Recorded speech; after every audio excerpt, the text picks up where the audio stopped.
Hello and welcome to Inside and Out with Patricia Stark. I am Patricia Stark, and Lynn is on vacation today, and I have a very special co-host in the studio with me today, and it is my 10-year-old son, Logan Stark. Logan, welcome to the show. Hi, everybody. It's nice to be here. Well, we're so excited. It's very appropriate that Logan has fortunately agreed to serve as my co-host today. We have our week of school really off. Summer is not ending because for some reason we're not starting until September 9th, which is on Monday. So we're glad that you had another extra day, Logan, so that you could be with us today. And the topic couldn't be more appropriate. What we're discussing today is communication and public speaking skills for kids and teens. So I thought it'd be really appropriate for Logan to have a little discussion with us today and to read some of our incoming emails. We will be taking your phone calls at 362-0013, and if you're listening on the web, that's 845-362-0013. You can also email any questions that you have to patricia@patriciastark.com. That's patricia@patriciastark.com. Now, we have a lot of questions that have already come in because I post this on our social media pages to let people know what our topics are going to be. But a couple of points just to bring up, and the reason that we wanted to talk about communication skills and public speaking skills for kids and teens is that a lot of our public speaking fears and our communications challenges really start in our preteen and teen years. When kids are younger, they seem to be a little bit more courageous. They're not so worried about what other people think. And then as they start to approach their preteen years, they start to become more conscious of worrying about how they sound, worrying about what other people might think, etc. And if we don't work on these types of concerns at a young age, public speaking fears can really get worse, and we want to conquer them ahead of time. Studies show that kids and teens who know how to communicate well with adults are perceived as more intelligent. Now, that doesn't mean that they are more intelligent. It's just that they're perceived as such, and that people tend to want to listen to them more, want to take them more seriously, and it's just something that is going to always serve your kids and teens well if they can learn to be confident communicators. Now, it's kind of a contradiction because if you think about it, what do we do for a good part of our children's lives in the beginning? We say, don't talk to strangers. Strangers are dangerous. We don't want you to do this. Don't do that, etc. And we grow up really being conditioned to not talk to strangers. And then when we get into school settings and business settings, then everybody says, okay, now you have to speak to strangers and you have to speak to them really well. And where's the disconnect there? Where is the bridge that helps us know that, okay, now is it not only okay, but it's necessary to be able to speak to strangers, speak well, have people staring back at you that you don't know, and not freak out and be anxiety-ridden and be concerned about what you're going to be saying, and to have great communication skills in general, whether you're out shopping or you're trying to get a new job, wherever it may be. These are all going to be strangers. So we have to try to learn to bridge that gap at a younger age where, okay, it's safe now and you're going to be able to have to learn how to be a great communicator. So we've got a lot of emails, but again, we are taking your calls, so if at any time you want to jump on board and you want to ask a question, we don't have to use your name. It's 362-0013. So Logan, do you have a first email question for us today? Yes, Mom. This first email is from Sharon in Orangeburg. My 8-year-old son is very shy. Recently, he had to read a short book report out loud in school, and he spoke so low that we couldn't hear him. How can I work this out with him at home? Okay, so the low talker. Now, what happens is that when kids first have to do this, and this is usually about the age 7 or 8 years old, and I remember this with you, Logan, as well, when you were that age, and it's the first time that not only are they trying to put their thoughts down on paper, but now they have to get up in front of the class, which they've only been seeing the teacher do pretty much up until this point, and they have to read this out loud. And the first tendency is to not project, is to be soft-spoken, to really kind of just get through this as a necessary evil. Some kids naturally will speak louder, and that's a great thing, but the majority of them won't. So I remember this with you, Logan. I remember saying, you need to speak up, you need to raise your voice a little bit and talk to the back of the room, right? Pretend like the people all the way in the back can't hear you. Do you remember Mommy telling you that? Yes. Yes, and did it help you? Did it help you? Yes. It helped me. So one thing that we can do to work on this at home, as Sharon asked, is ask your children to read out loud. Now, this doesn't necessarily mean that you have to get them up in front of the whole family and make them do this, although that wouldn't be a bad idea, but you can build up to that. What I would first suggest is that, remember how we would always read stories in bed at night? Mommy would usually read to you. Mm-hmm. Well, after a while, it's a good idea when kids can be able to, when they are able to read, is to ask them to start reading to us. So this way, it gets them used to using their voice, pronouncing words out loud, because things are very different. When I teach people how to read teleprompters for television, they'll read over on the paper first, but then when they get up there in front of the camera and they have to read out loud, things sound very different when you read them out loud than when you're just reading them in the privacy of your mind, right? Yeah. So get the children to start reading books to you instead of vice versa, what we've always been doing. Then you can graduate to saying, perhaps maybe, why don't you read this out loud when we have a family gathering? Get up and tell some stories and things. So that will definitely help when they get back into that school environment and it's not such a feeling of, oh, I haven't done this before, I don't know what to do. And especially when they get great feedback from the family first, saying, oh, you're such a good reader, I love your voice, you're speaking up so nicely, I can hear you, I can understand you. This is all things that will translate back into when they go into school and have to read these book reports. So great question, Sharon. Thank you for that. Do we have another question, Logan? Yes, Mom. This next question is from Doug from Nyack. I am a father of 4 great kids between the ages of 7 and 13. 2 of my children are very outgoing and have no problem speaking. But because of this, my 2 other kids sometimes have trouble getting a word in. Do you have any suggestions? Okay, Doug, so we've got 4 kids here, 2 who are nice, chatty, have no problem with that, and 2 who maybe are a little bit more reserved, introverted, or perhaps just feel like they're getting steamrolled because the other 2 kids are the talkers and don't have any trouble doing this. And this is something that I deal with when I work with interpersonal skills in corporations, when I go in and talk to people about the dynamics of dealing with public speaking and communicating in an office setting. And this refers to getting and keeping the floor. A lot of times people feel like they can't get a word in edgewise because the people who are more dynamic speakers are just going to keep going. But what they don't realize is that people who tend to monopolize conversations, they really don't realize they're doing it. They're just overzealous or they're passionate about what they're talking about. That's just their personality. And they really are assuming that if you have something to say, you're going to jump in. Because in their minds, why wouldn't you? Because they would. But this isn't the case. So people tend to wait, and if they can't find a place to jump in and have a voice, many times they just don't say anything and they clam up. So I can totally see this happening. I see this happening with adults all of the time. So what you have to do is you have to give them some kind of tools that they can use to get that word in edgewise without trying to cut somebody off. So perhaps suggest that they can raise their hand. This is what we teach our kids in school. It certainly gets attention. You can hold your hand up while someone else is finishing what they were saying, and it lets people know, I have something to say, I'd like to get a word in here.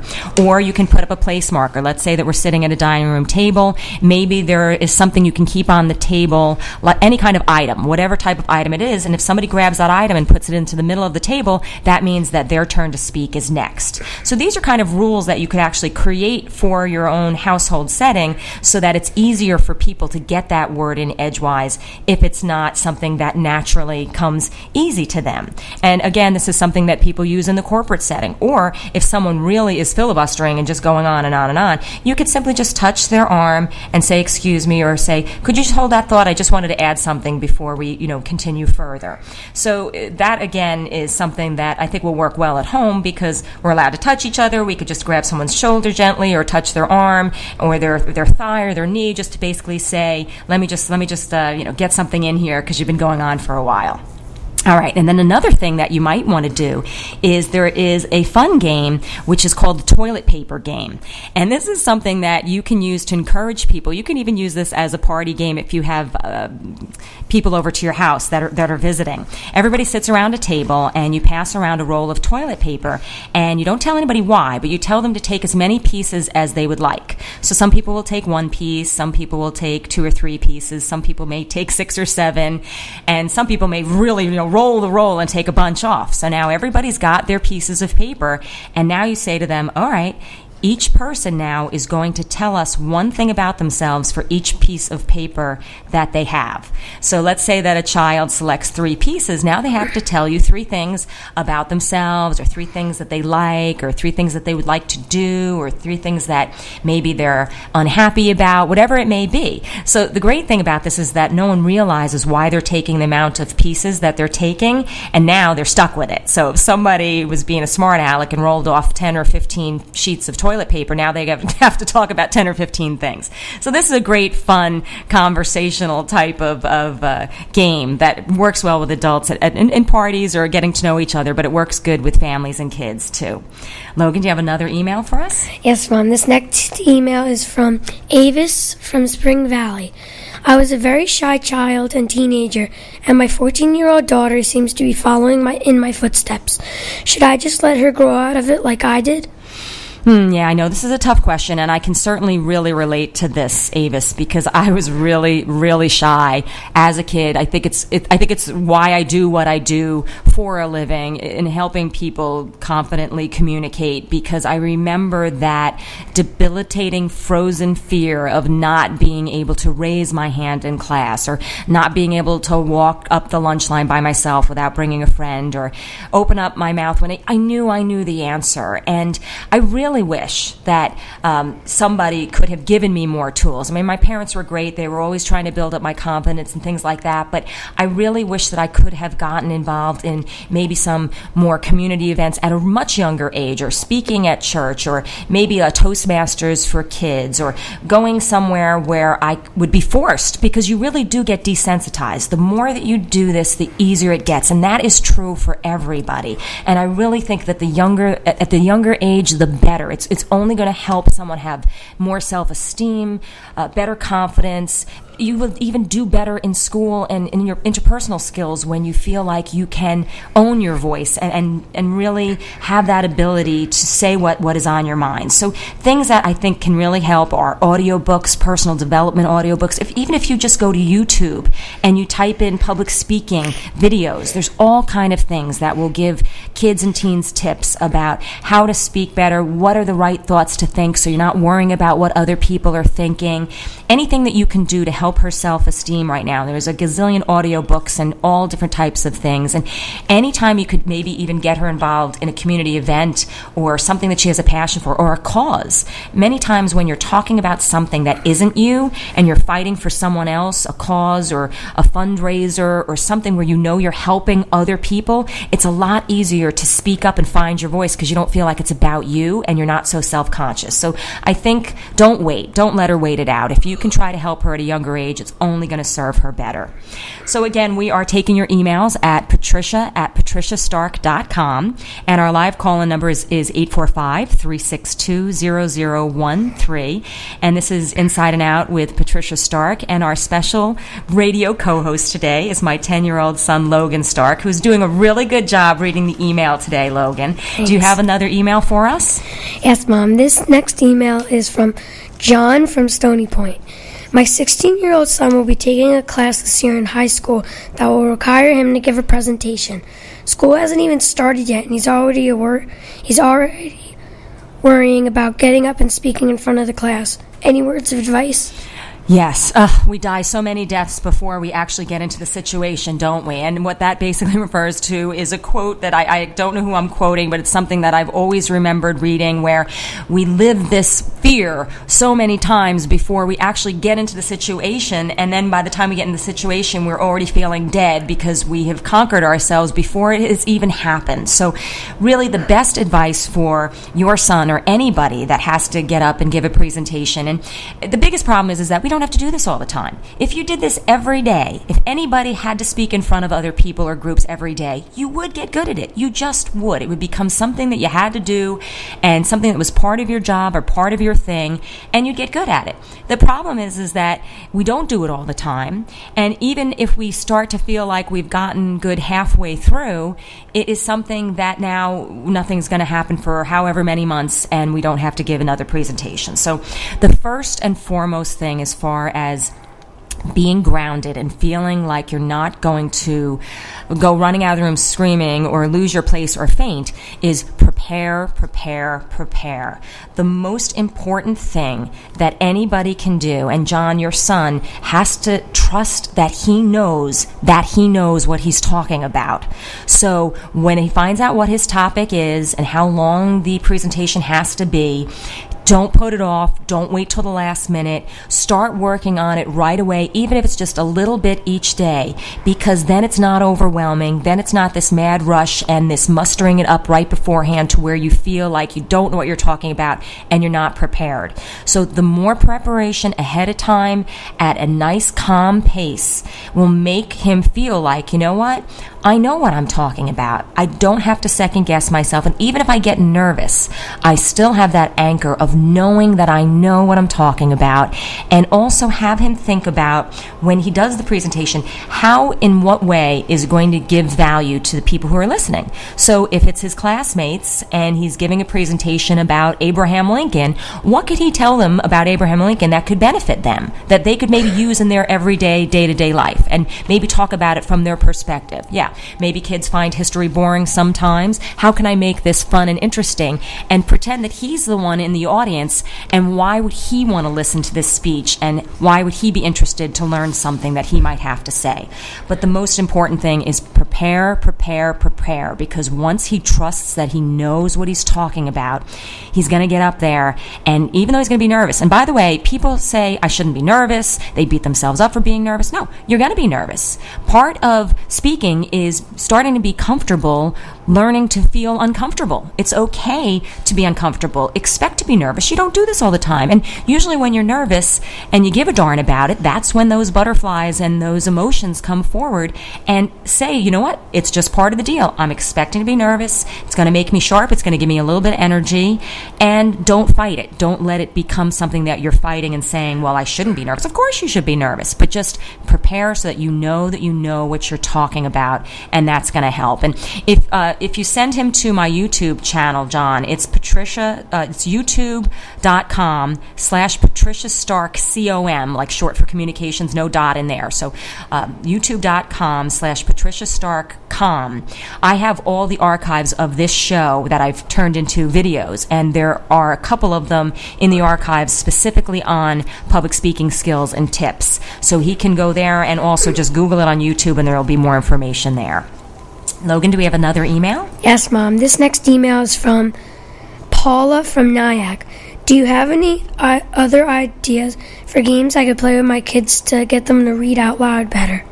Okay, so more games to get kids to read out loud better at home. Well, I think that I know somebody who every once in a while asks me for the new GameStop toy or video games or something from Toys R Us, or Mom, maybe I'd like to go to Six Flags Great Adventure, something like that.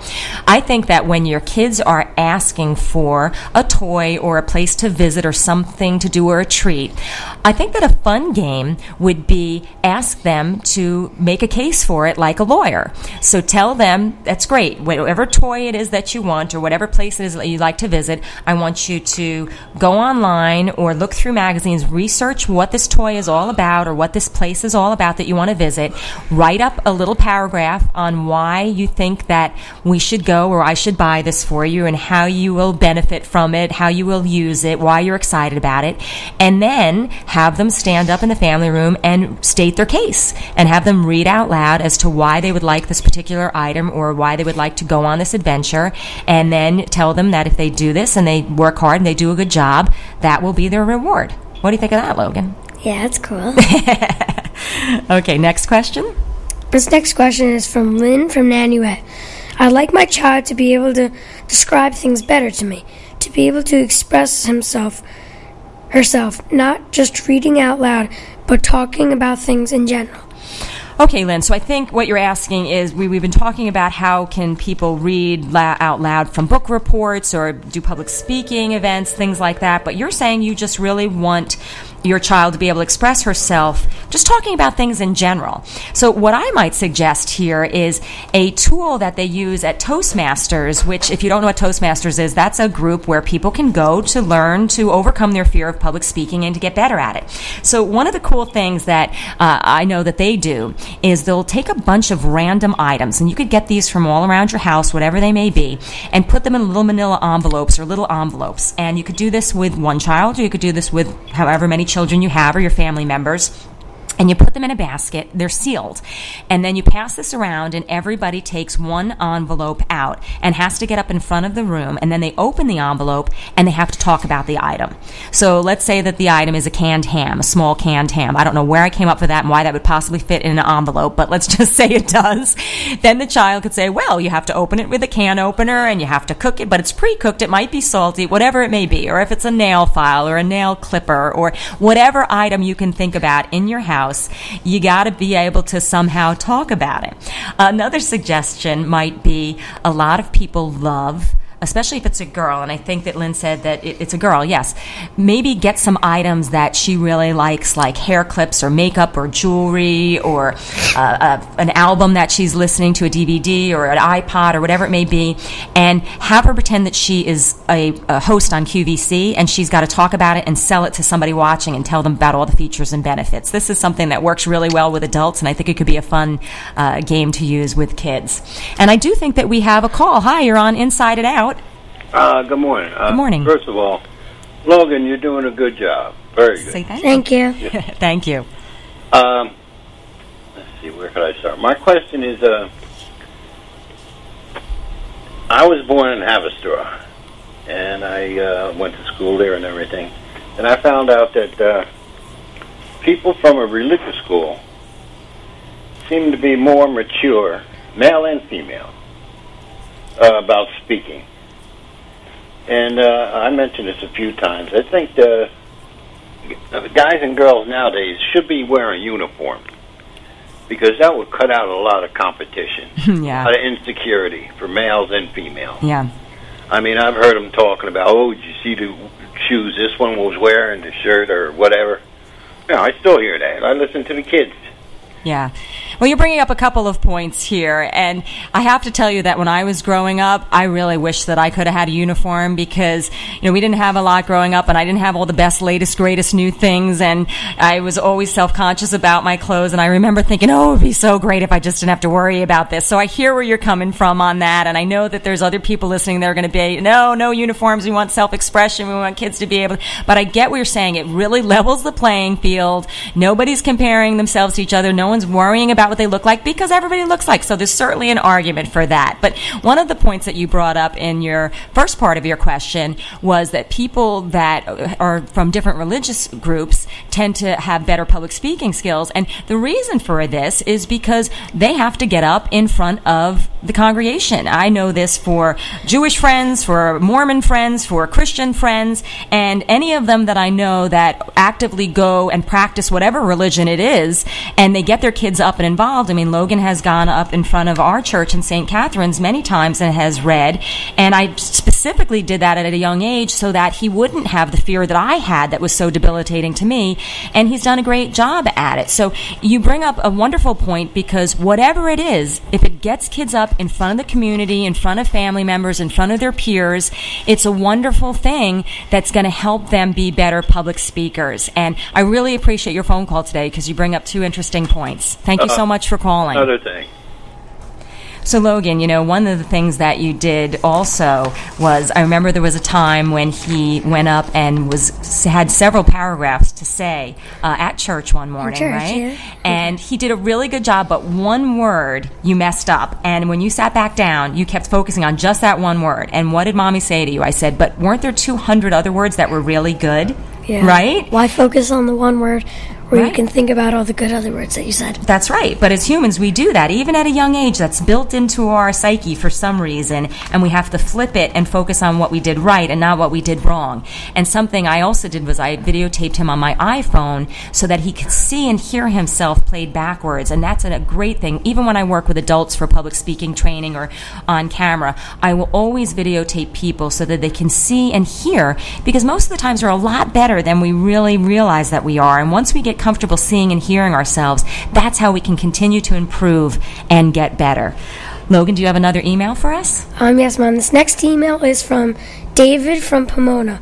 My son will be going on an interview soon for an after-school part-time job. Any suggestions on how he can stand out from the competition?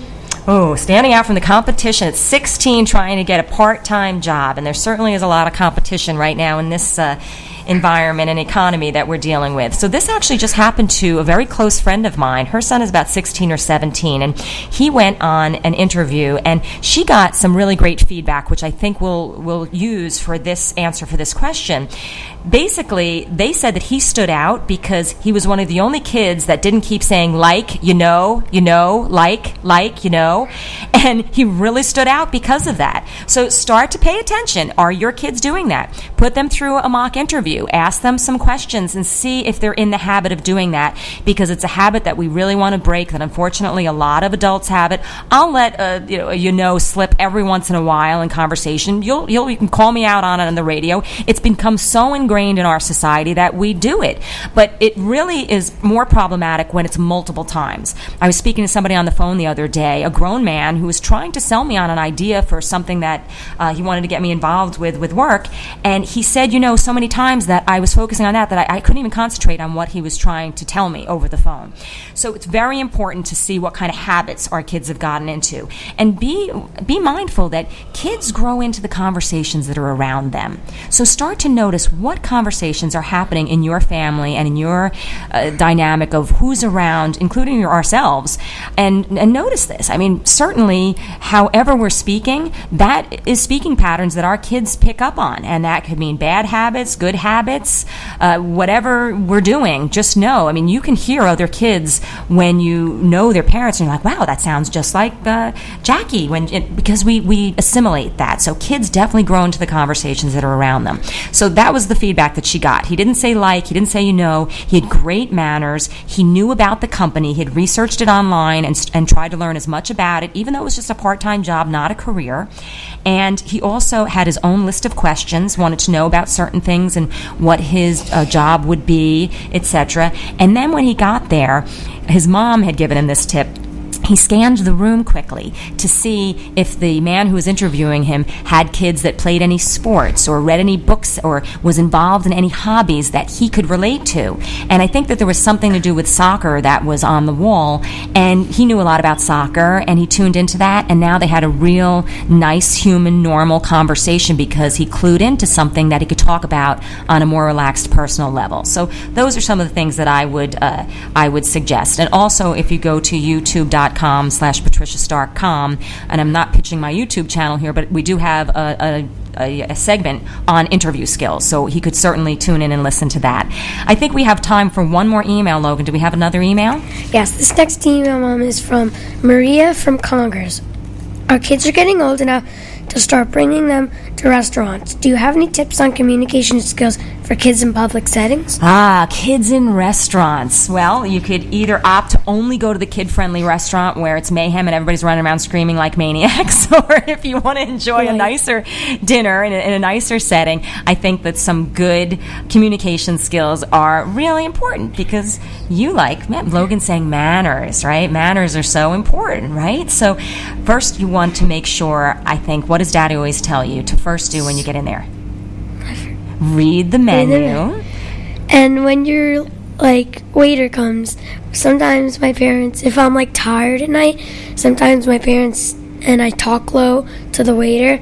Sometimes my parents, waiter or waitress, sometimes my parents say you have to speak louder so the waiter or waitress can hear you. That's right. So they don't mess up your order by accident. Yeah, we don't want them to mess up their order, but we want them to be able to hear you as well, right? So speak up and make what?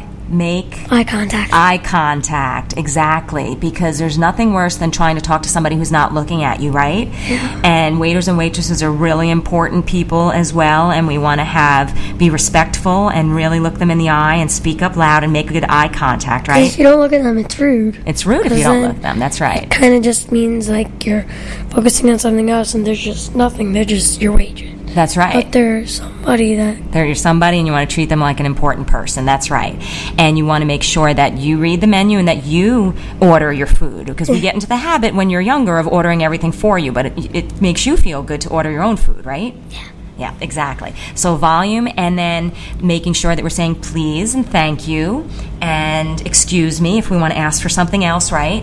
And then what is the most wonderful sound to somebody else?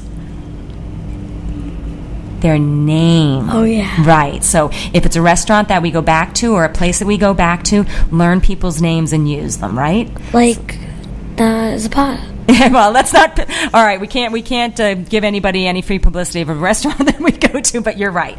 So any place that we go to on a regular basis, speak up. That's okay, Logan. No worries. I'm teasing. So speak up, use their names, and speak nice and loud, and make eye contact. So I think it's been a wonderful show today because Logan, you did such a good job. Thank you so much again. That my co-host for the day was my 10-year-old son, Logan Stark. Logan, you want to say goodbye to our listeners? Bye, everybody. Thank you. So that has been Inside and Out with Patricia Stark, and make it a great day.